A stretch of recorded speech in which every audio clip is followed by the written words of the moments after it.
When I'm not assessing dangerous situations in real time. I don't know if my hair looks better like now or like 5 seconds ago. I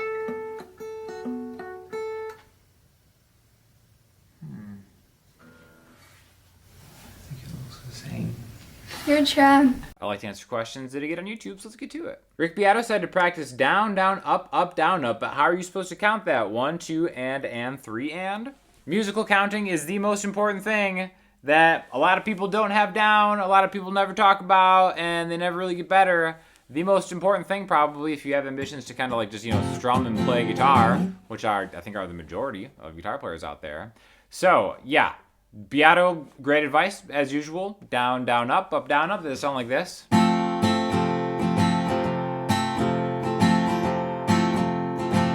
But without the context of hearing how it's supposed to sound, and then trying to recreate how you can make it sound, it's meaningless. Down, down, up, down, down, up, down, up, right? My number one pet peeve in guitar instructional things, or people teaching each other how to play, is like, oh, the strumming pattern is down, down, up, down, and then the second time is down, down, down, up, and then the third time it's back to down, down, up, down, and then the fourth time it's down with a pause, and then 2 ups. It's stupid, it makes no sense. I even admit that I'm guilty of it most of the time when I'm lazy. If I ever have a student and they're like, what's the strumming pattern? And I'm tired and it's been a long night. I'm like, it's down, down, up, down. No, that's bad though. I'm flaming myself because it's stupid. You should never do that. You need to be able to count musically, okay?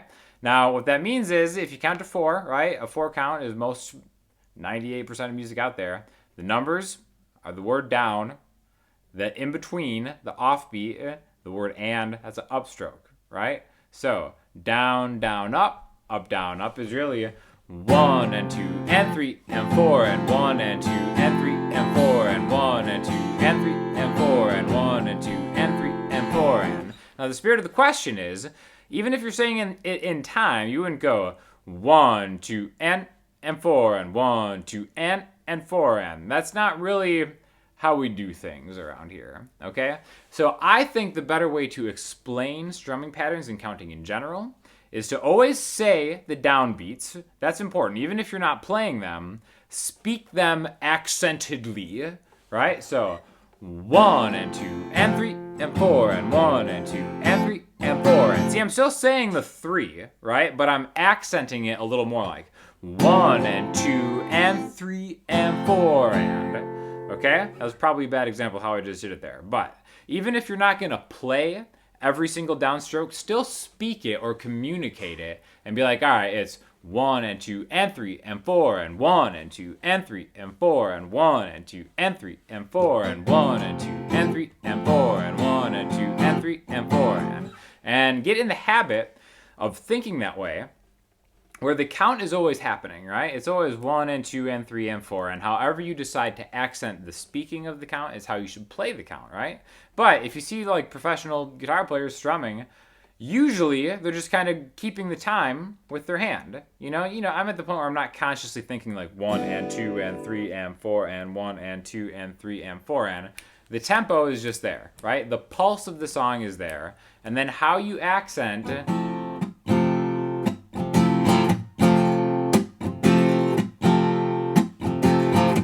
Even if I'm kind of like being dramatic on like one of these upstrokes, I still have the feeling of it in my body, kind of like acting out the count, okay? So speaking the count, even when you're not actually playing on them, but dynamically speaking of it or thinking of it dynamically, I think is the best way to really kind of just train your rhythm to always just be spot on or close to it, right?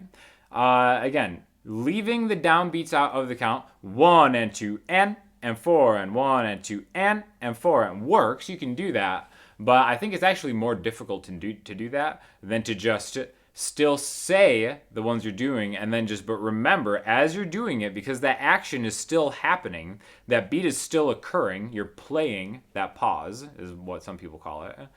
That's always going on in the background. So one of the best ways to really kind of become to have an intimate understanding of counting and being able to diagnose strumming patterns very, very quickly is to have the ability to be like, all right, well, what is that? Maybe just play something like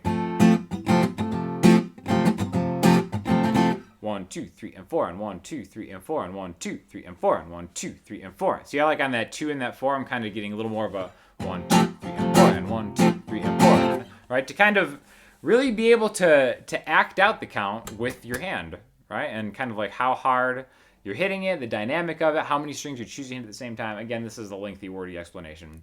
But the basic thing is just to learn how to count and then listen to music that you like and try to diagnose that count in numbers while maybe speaking the downbeats and then just trying to kind of like by omission leave out the ones you're not supposed to play while still being cognizantly aware of them. What a chill lesson on the subject of calmness. When will you be treating us to some relaxing spa music?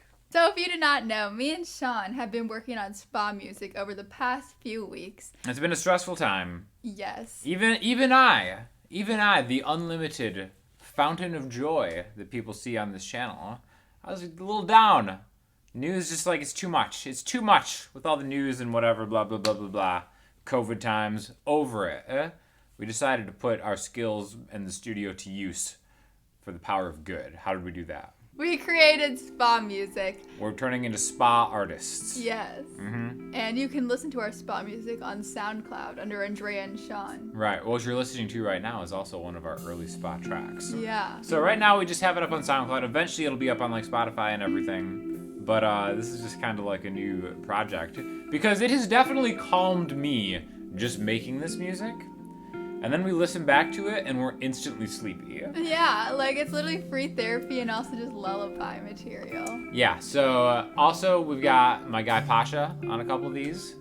The handsome violin player that you may recognize. The Chad. That's the violin Chad. And we were all sitting around and we were like, well, what should we call this band, right? So it's like, well, maybe we could like make a word out of all the letters in our name. And it's like, we got Sean, we got Pasha, we've got Spa! Spa! It literally works too well together. It spells the word spa. I know the Ryders suddenly like it's not even a great band title anymore. What do you call? Well, listen, that's what we do. We just churn out great band titles. Emeryld Ryders, Spa. Is that what this band's gonna be called? Or is this gonna Just be called under the Spa. Andrea and Sean? I'm pretty sure it's name? getting released under Andrea and Sean, so sorry to Pasha. I don't know. Yeah, sorry. He's featured, heavily featured. Uh-huh. It's more of just a saw. It's Anyways, let us know if you think that's a good idea. And check out the SoundCloud Spa things because if you like the direction we're going, tell us. Or if you don't, tell us. Yeah, if you don't like the direction we're going, that's counterintuitive to the point of spa music. It's supposed to relax you.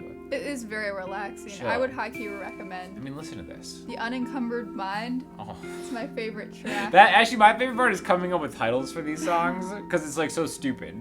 Like what is? It's I always, beautiful. the whole reason we even started thinking of this as a thing is because I have XM in my car, right? And the spa channel is the channel to go to all the time. I have been a avid spa listener for years. Yeah, and I longer didn't than I even have. tell him. Yeah, I know. You're like, you spa? And I'm like, I spa, you spa? I was like, I've been spying for years. I know, amazing, right? So I always come back to the one dude who just named his band Gandalf. It's the funniest thing. I'm like, I'm just gonna name my band Gandalf after a wizard because I make spa music. So, the names are funny. One is the Unencumbered Mind because that's the goal, isn't it? Right? Exactly. So anyways, let us know what you think of the spa Listen to our music. spa music. It's nice. I am thinking, Sean, if you aren't cruising around in your own Tesla by now and your world-famous guitar lessons doesn't send you off to stardom, then maybe stand-up comedy, followed by SNL for a few years, kick-ass movie contract, and then finally your own Netflix sitcom might just be in the cards. Your skill at making guitar lessons interesting and fun is one of your true superpowers. Oh, you're making me blush. So, I do get a lot of comments like, oh, you should try acting or something. I said this about a year ago, that I never wanted to be an actor, but I do want to be a soap opera actor. A very crystal clear distinction between being an awesome tongue-in-cheek soap opera actor and someone who's pretending for a living and embarrassing themselves. I definitely want to be a soap opera actor. We're coming up on the 1-year anniversary of me doing my soap opera audition tape, which I will link in the description, which promising leads came from, but then got canceled due to COVID. So I am expanding what I will find acceptable. I'm adding Hallmark Christmas movie to the list of potential acting gigs that I will be applying for. I think I would be the perfect douche boyfriend that gets prematurely engaged to the female lead in a Hallmark movie. I feel like I was born to play this guy. I've been training my whole life to play the douche boyfriend that ends up getting dumped in the end, and I'll do it for free. So if anybody has any contacts out there at a company who's potentially making a Hallmark holiday movie, I'm 100% and you won't regret it. This is what I was born to do. Please help me make this happen. You know what? At first, I did not like this guy at all. Now I really appreciate what he's putting out. His good learning techniques and tips. Well done, sir. You know what's funny? I've been getting more and more of these comments for it's like, I hated this guy at first, but now I guess he's okay. Like, I think I read one of these last week, but this is a totally different one. I'm getting way more of them. So I don't know what this means. Other than I've just been on YouTube annoying people long enough that I've finally just beaten them down and they've just surrendered to watching my videos and trying to learn something. I'd like to know what video podcast equipment and editing software you use. Do you use the same software for music and video or separate? Does your instruments go all into the same mixer and your mixer feeds into your computer software? I realize you never ever answer my questions, but I'm hoping this one might get noticed. I need to know this stuff and I value your input. So yeah, I guess if you want to call this a video podcast or whatever, the same rules would apply to like a YouTube videos, like a podcast setup, since everybody's kind of trying their hand at podcasts, which is really cool. You know, it's never been easier, more accessible to get into stuff. My setup, I use a lot of the same stuff. I record everything into Logic. Okay, so the main mic that you're hearing right now is an Audio-Technica AT4050 that is going into my Universal Audio 6176 preamp, which is going into my Universal Audio Apollo interface, into my iMac where I record all the audio into Logic. Okay, the nice thing about the Apollo is I have a bunch of inputs. So if I'm recording drums, I have all the inputs that I need. That may be way more than you need. In fact, I would say dollar for dollar, the best interface that I've used, because I've had a few people like send me ones, the Arturia Audio Fuse interface is awesome. It's a lot less expensive than the Apollo. It doesn't have as many features, but it has about the same amount of features, and the preamps in the Arturia Audio Fuse are better than the preamps in the Apollo, the stock preamps, in my opinion. Less than that, the Audient Evo, their stuff is like as low as $100, and their stuff sounds really good. You can just plug everything right in. As far as just like a video podcast setup, I don't think you need more than that. I do know that there is a big difference for recording instruments going through the 6176 preamp and the Apollo. I just think it sounds great, and it probably sounds a little bit better than the Evo, but as I've proved in videos before, you can still really make great songs using the less expensive stuff, right? So again, I do all the audio stuff in Logic, and then I export that into Final Cut Pro, where I edit the video from the camera, and then I sync the audio and the video together. A lot of times that's not even necessary because the quality of the microphones that are built into some of the newer cameras are actually finally decent. This right now is being shot on a Sony ZV-1, and the onboard microphone is pretty good. I'm still not using it. I've used it before, and nobody's ever mentioned a difference in the audio quality from there. So it used to be the onboard audio for cameras, DSLRs, point and shoots, was just trash, absolutely terrible. But now it's better, and you can always easily buy like shotgun attachments that really get the job done. So again, that's my setup. It's, you know, a decently simple setup, but it has the capabilities to do like analog summing and stuff, which like for bigger projects like the Ryders stuff, I do take advantage of. But for most of the videos and just some of like the, you know, acoustic songs I do, that's really all that I need, and you don't need much more than that. Best guitar tutorial I have ever watched while high. 5 stars, would highly recommend. It is about time that YouTube is serving these videos to the audience they deserve to be served to. You are not funny, and your lack of humor is very distracting. There are a few things that bring me more joy than just knowing how many people out there don't think I'm funny at all and think I'm so not funny that it distracts them, but they also do kind of appreciate like the guitar lessons, so they just try to have to tune out like the rants that I go on. Like I went on a Chinese finger trap rant the other day that I thought was like pretty good. A lot of people were like, will you stop talking about Chinese finger traps so I can learn guitar? So I think I might actually try to ramp up my rant game, and we'll see how that goes, so stay tuned. This is an honest question I have as a new musician. Do people really expect to get anywhere as a cover band? Do these musicians just play for the money? Why don't more bands play mostly originals anymore? You know, this is actually a really good question, and something I used to think too, because I never set out to be in a cover band. Most of the live shows that I've done have definitely been extremely cover heavy, probably like a 10-to-1 ratio of covers to originals. And I think the answer is kind of contextual depending on the gig economy in the city that you live and you're performing in, okay? It's funny because there's like the artist in me that's like, I don't really play covers. As you've seen, I don't really do any solo covers. All the covers I have on my channel are like with somebody else, unless somebody dies and I'm doing a tribute. If you see me doing like a cover song, that means something terrible has happened, right? But again, I have no problems like playing cover songs live. Like I said, most of my shows have done that. I can't speak for everybody, but I can speak for myself and a few of my friends where it's like, we're not expecting to like get discovered playing cover songs at like a restaurant or something like that. It's like a job, you get paid to do a job. And yeah, sure, in a perfect world, I would love to just play all my original music. But guess what? For a 3-hour set, that would be extremely difficult to do, first and foremost, right? Just playing 3 hours of original songs would be daunting. You'd probably have to repeat a lot of them and kind of like annoy the staff. Secondly, people don't really want to hear that. I think the idea of most people going out and enjoying live music is maybe it's kind of like a secondary thing, specifically in like the restaurant bar scene, which is, again, most of the gigs in my area in Florida are like that. So, you just kind of give the people what they want. They didn't really sign up. They're not buying a ticket to go see your band perform. So it really is just kind of a job. And the best part about it is if you do have ambitions to kind of do your own thing and try to grow your own original audience, it is the best proving ground to really get your chops. There is no better practice to learn how to perform than throwing yourself into the fire and then doing marathon gigs and playing in front of a bunch of people. I remember at first I would get like super nervous, and now it's like whatever.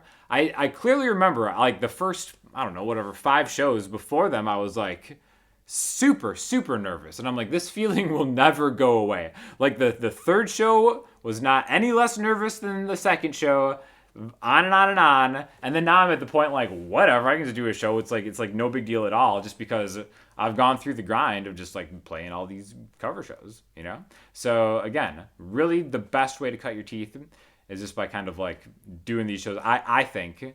And again, not a lot of people have any kind of ambitions to be like, oh, someone's going to see me playing a cover song at a restaurant and like sign me to a record label. I think if you think that, you probably have like a rude awakening.